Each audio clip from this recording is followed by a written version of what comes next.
जदि आपको राति शोला बेले बारंबार हाथ गोटे झटका मारुची यह आम एक स्लीप रिलेटेड डिसऑर्डर कहुए या पीरियडिक लिम्ब मूवमेंट डिसऑर्डर बोली कहुए यह साधारणतः बयस बढ़िया सहित अधिक देखा जाए राति आप डीप स्लीप रे गभीर निदर शोला बेले मुख्यतः गोड़े बेले बेले हाथ में किसी समय पे आपंकर झटका मारला भली लगी था यह साधारणतः 1 ରୁ 5 सेकेंड होता है और ये समस्या जदि बारंबार राति देखा तेबे यह द्वारा आपंकर निद बारंबार भाव यह जो आपंकर निदर असुविधा होता है यह साधारणतः ओल्ड एज बयस बढ़िया सहित देखा जाए और केतक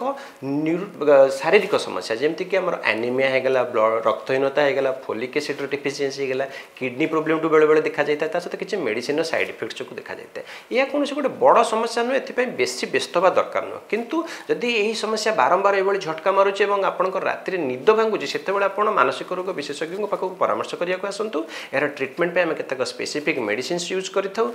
मेडिसिन यूज करने फल आपंकर निदर बारंबार झटका मार समस्या कमी थाए आपंकर निद भल आसी था।